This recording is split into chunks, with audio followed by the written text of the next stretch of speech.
Hello everyone, स्वागत है आप सभी का हमारे इस चैनल ए टू रीड पे। और आज हम सभी भगत सिंह द्वारा लिखित एक पत्र और एक लेख नामक पाठ के सारांश का अवलोकन करेंगे और एंड में कुछ महत्वपूर्ण क्वेश्चन की ओर भी चलेंगे।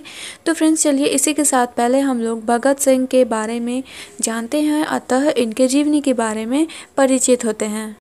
लेखक भगत सिंह का जन्म हुआ था 28 सितंबर 1907 में और इनकी निधन हुई थी 13 मार्च 1931 में शाम 7:33 पर लाहौर षड्यंत्र केस में फांसी हुई थी इन्हें। ठीक है, किस षड्यंत्र में फांसी हुई थी अगर क्वेश्चन में आए तो आप इसे बोलना कि लाहौर षड्यंत्र केस में 23 मार्च 1931 को फांसी हुई थी। और इनका जन्म स्थान जो है वो बंगा जो चक में है, और ये चक जो है वो वर्तमान में लायपुर में है। और लायपुर कहाँ है तो पाकिस्तान में है। ठीक है, और इनकी आरंभिक शिक्षा जो है वो बंगा नामक गांव में ही हुई थी जो कि लाहौर में है। और लाहौर के DNV कॉलेज से स्कूल से इन्होंने 9वीं तक की पढ़ाई की और BA के दौरान पढ़ाई छोड़ दी थी इन्होंने।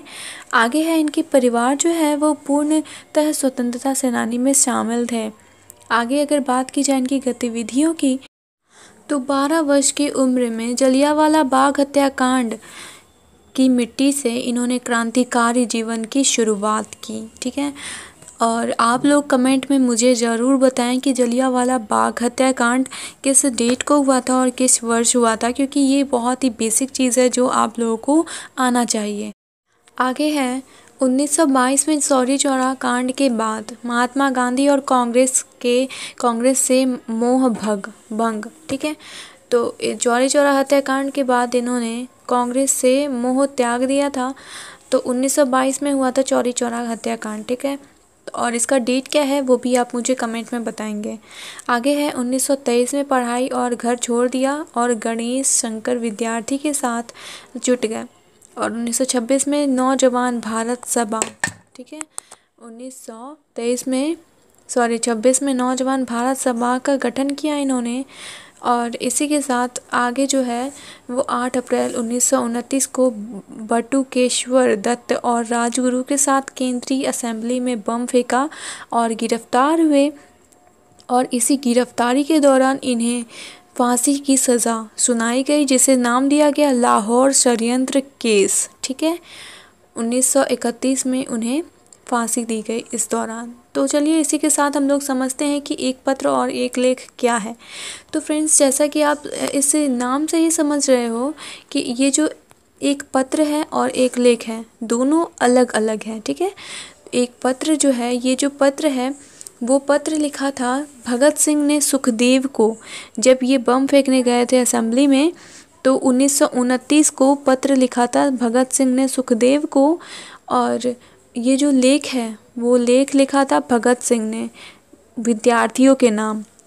ठीक है, तो लेख लिखा था भगत सिंह ने विद्यार्थियों के नाम कि विद्यार्थियों को भी पॉलिटिक्स में भाग लेना चाहिए, अतः राजनीति जीवन में भाग लेना चाहिए विद्यार्थियों को भी। ठीक है, तो पहले हम लोग भगत सिंह द्वारा लिखित लेख को पढ़ेंगे। ठीक है, प्रस्तुत लेख भगत सिंह द्वारा लिखी गई है। प्रस्तुत लेख भगत सिंह द्वारा लिखी गई है, जिसमें लेखक ने छात्रों के जीवन में राजनीति का महत्वपूर्ण भूमिका के बारे में अपनी राय प्रकट करते हुए उन्हें यानी छात्रों को पढ़ाई के साथ राजनीति में आने हेतु प्रोत्साहित किया है। ठीक है, तो इस लाइन से ही आप लोगों को पता चल गया होगा कि इस लेख में पोएट ने यानी लेखक भगत सिंह ने विद्यार्थियों को राजनीतिक में आने के लिए प्रोत्साहित किया है और अपनी राय प्रकट की है। ठीक है, तो इसी के आगे देखिए, चलिए आगे चलते हैं कि इन्होंने अपनी क्या राय प्रकट की है। यहाँ पे है, भगत सिंह महान क्रांतिकारी और स्वतंत्रता सेनानी के विचारक थे। तो आप या तो ये लाइन जो है इस प्रकार से लिख सकते हैं या फिर आप ये भी लिख सकते हैं कि महान क्रांतिकारी और स्वतंत्रता सेनानी के विचारक भगत सिंह ने विद्यार्थी और राजनीति के माध्यम से बताते हैं कि विद्यार्थी को पढ़ने के साथ ही राजनीति में भी दिलचस्पी लेनी चाहिए। ठीक है, यानी विद्यार्थियों को पढ़ाई के साथ राजनीति में भी सहभाग लेना चाहिए। यदि कोई इसे मना कर रहा है, यानी कि कोई छात्र इसे मना कर रहा है, तो उसे समझना चाहिए कि राजनीति के पीछे घोर षड्यंत्र है। अतः राजनीति एक दिलचस्प चीज़ है जिसमें छात्रों को अवश्य ही भाग लेना चाहिए। ठीक है, आगे है क्योंकि विद्यार्थी युवा होते हैं। ठीक है, विद्यार्थी जो होते हैं वो युवा होते हैं। युवा मतलब होता है जवान होते हैं। उन्हीं के हाथ में देश की बागडोर है। ठीक है, तो उनके हाथ में ही हमारे देश का बागडोर है, मतलब वही हमारे देश को आगे पीढ़ी दर पीढ़ी तक डेवलपमेंट कर सकते हैं। यानी छात्र जो हैं हमारे जो इंडिया है या फिर कोई भी देश हो, तो हमारे आगे की पीढ़ी होते हैं छात्र, युवा छात्र, तो उन्हीं के हाथ में देश की बागडोर होती है। भगत सिंह व्यवहारिक राजनीति का उदाहरण देते हुए नौजवानों को समझाते हैं कि महात्मा गांधी, जवाहरलाल नेहरू और सुभाष चंद्र बोस का स्वागत करना और भाषण सुनना यह व्यवहारिक राजनीति नहीं तो और क्या है। यानी कि जो नौजवान इन लोगों का भाषण सुनने जाते हैं उस टाइम में वो जो छात्र होते हैं वो क्यों सुनने जाते हैं उनका ये भाषण, महात्मा गांधी जवाहरलाल नेहरू का? क्योंकि उनके अंदर इनके पीछे दिलचस्प कारण होता है कि उन्हें राजनीति में इंटरेस्ट है, इसीलिए वो लोग उन लोग का भाषण सुनने जाते हैं। ठीक है, इसी बहाने वे हिंदुस्तानी राजनीति पर तीक्ष्ण नज़र भी डालते हैं, यानी कि नज़र डालते हैं कि हाँ कि इंडिया में क्या हो रहा है और हमारे जो आने वाले नेता हैं वो हमारे देश के लिए क्या कर सकते हैं और चुनाव के बाद वह क्या करेंगे और उन्होंने क्या किया।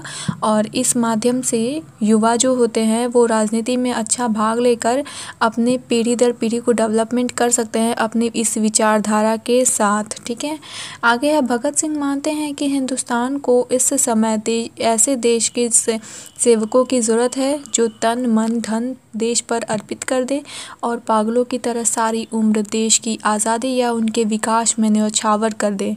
ठीक है, तो यहाँ पे भगत सिंह कह रहे हैं कि हमारे देश को ऐसे नौजवानों की ज़रूरत है जो कि तन मन धन सबसे अपने देश की आज़ादी या फिर उनके विकास पर, देश के विकास पर न्यौछावर कर दे, क्योंकि विद्यार्थी देश दुनिया के हर समस्याओं से परिचित होते हैं, उनके पास अपना विवेक होता है, वे इन समस्याओं के समाधान में योगदान दे सकते हैं।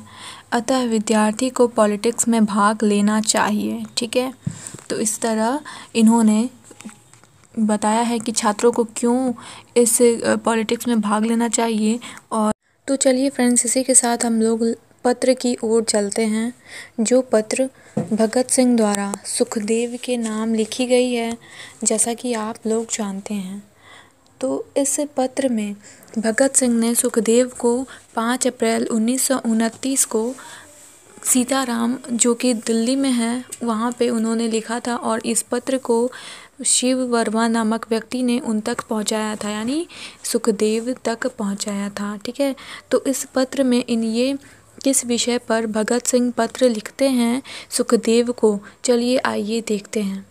भगत सिंह लाहौर के नेशनल कॉलेज के छात्र थे। ठीक है, भगत सिंह जो हैं वो नेशनल कॉलेज के छात्र थे।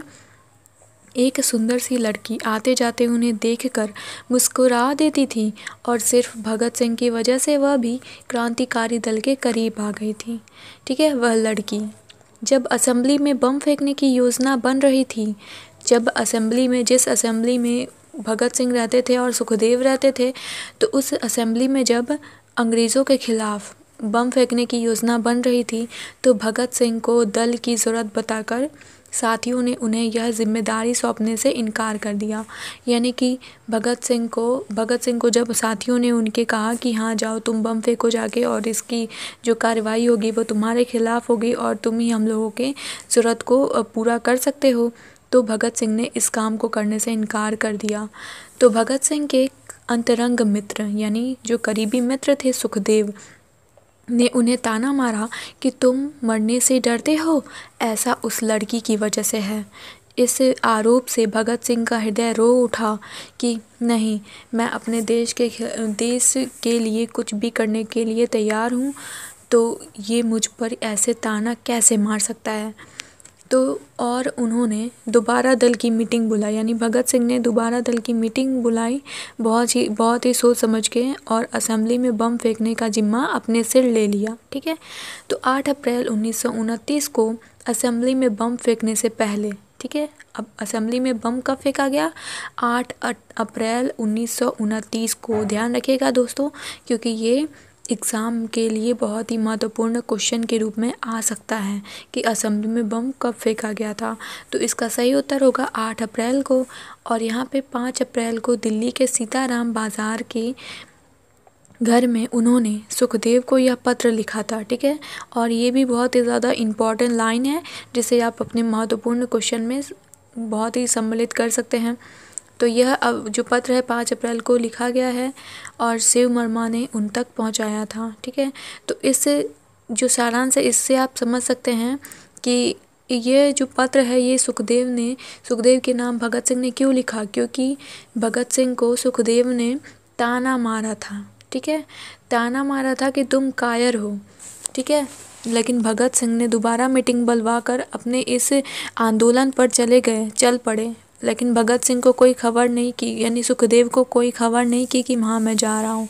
तो इस पत्र के माध्यम से सुखदेव को भगत सिंह ने यह कहा है कि मैं कायर नहीं हूँ और मैं असेंबली में बम फेंकने जा रहा हूँ, और मैं अब फांसी जो होगी, जब ही बम फेंका तब इनकी गिरफ्तारी हो गई। जहाँ पे ये लिखा है 13 अप्रैल को सुखदेव की गिरफ्तारी के वक्त उनके पास से बरामद किया गया यह पत्र। ठीक है, और लाहौर षड्यंत्र केस के सबूत के तौर पर पेश किया गया। ठीक है, और ये जो पत्र है इनके माध्यम से लाहौर षड्यंत्र केस के तहत भगत सिंह का जो मृत्यु हुआ था वो इसी षड्यंत्र के माध्यम से हुआ था। ये जो बम फेंका था इन्होंने असेंबली में, तो उस बम की गिरफ्तारी के वक्त उनके पास से अत्यंत ही महत्वपूर्ण सबूत मिला था, जो कि जिस सबूत को नाम दिया गया लाहौर षड्यंत्र।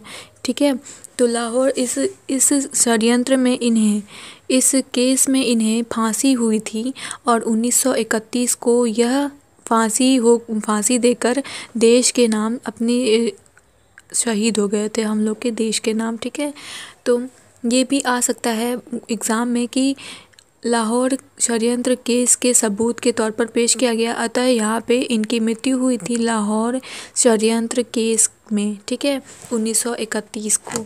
तो फ्रेंड्स, जैसा कि आप जानते हैं यह सारांश अब यहीं पे समाप्त होता है। तो मिलते हैं मेरे अगले वीडियो में अगले सारांश के साथ। जुड़े रहिए ए2 रीड के साथ, और हमें सपोर्ट करने के लिए धन्यवाद। और इसी तरह हमें like, subscribe and bell icon को प्रेस करके सपोर्ट करते रहिए और अपने प्रिपरेशन को आगे बढ़ाते रहिए। तो चलिए मिलते हैं मेरे अगले वीडियो में। Save water, save future.